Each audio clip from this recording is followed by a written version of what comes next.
guys, welcome back to the channel. Today I'm back with the hardest challenge in Pokemon Legends Arceus, which I previously said I will never ever do this challenge. But I lied, so you may be wondering what the challenge is exactly. Well, today we will beat the game, but we have to see the least amount of Pokemon possible, which I like to call the minimum seen log percent. And yes, I already did this exact same challenge using caught logs, so if you'd like to check out that video, I'll leave it down in the description down below. So without further ado, let's get started. We start our adventure by heading to Jubilife Village and getting our first starter. And unlike our previous runs, we pick Oshawott for our starter this time. I'll explain more why later. In the meantime, we head into the Obsidian Fieldlands, and we are forced to catch again Starly, Bidoof, and Shinx. With these 4 Pokemon, we have enough XP to get the first star by completing research tasks. However, this is the easiest star to get, and we need 5 stars in total to complete the game. All 5 of these stars equal up to 8,500 XP points exactly. But lucky for us, 10 of the Pokemon that we need can already be found in the Obsidian Fieldlands. Akari is going to battle us 3 times during the game, and with this we'll see Staravia, Pikachu, and Mr. Mime. And later on, we're forced to fight an Alpha Kricketune. And if you don't know already, Kricketune gives the most XP within this area. And finally, Adaman will battle us eventually, and he has both a Leafeon and an Eevee. The reason I chose these particular Pokemon is they all have XP over 500. And the final reason I chose them is that they're fairly easy to farm. The only Pokemon that could have been replaced is Leafeon for Mr. Mime Jr., but I was catching the Eevees anyway, so there was really no point. After completing all the research tasks for these 10 Pokemon, we are left with 3 stars in total. So we head off into the Crimson Mirelands, only having 1 catch for right now, that being Tangela. We currently can't catch Toxicroak or Goomy until we get Basculegion,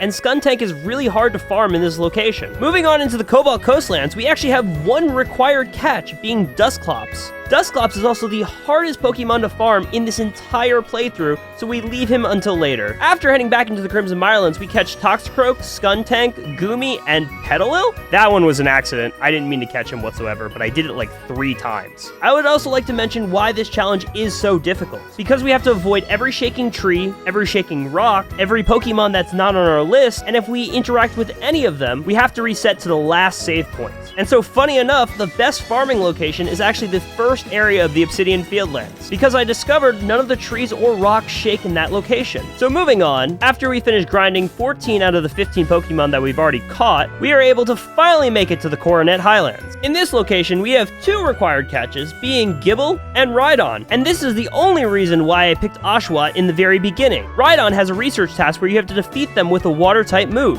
and none of our Pokemon could even learn a Water-type move, so we had to pick Oshawott in the very beginning. Anyways, after losing to Electroid multiple times, we finish our grinding with all the Pokemon that we've currently caught. Again, Dusclops being the hardest because we had to find 25 of them in total, but it isn't a guaranteed spawn for Dusclops and they can only be found at night. This made it even harder because we couldn't even set up the second base camp because we would be forced to fight a level 34 Chatot, meaning we had to make the 2-minute trip to get to Dusclops every single time. But finally, we were eventually able to do it and obtain the 5th star. Now we head into the Alabaster Icelands, where we're not supposed to catch anything anymore. So from now on, I will only be counting the Pokemon that we currently seen. At the moment, we've only caught 17 Pokemon, and we've only seen 30. Guess how many you think we're going to see in the comment section down below. And while you're down there, make sure to like and subscribe to the channel. It really helps me out, and I really do appreciate it. When battling Mr. Squatsalot, we see Glalie and Frostlass. When battling Sabi, we see Magmortar, Rhyperior, and Electivire. And right after, we have to battle Braviary. After getting kicked out of the village, we have to head towards the Great Lake. We also choose the Pearl Clan, which means we have to fight Dialga in the final battle. At Lake Verity, we have to battle Goodra. At Lake Acuity, we have to battle Zoroark.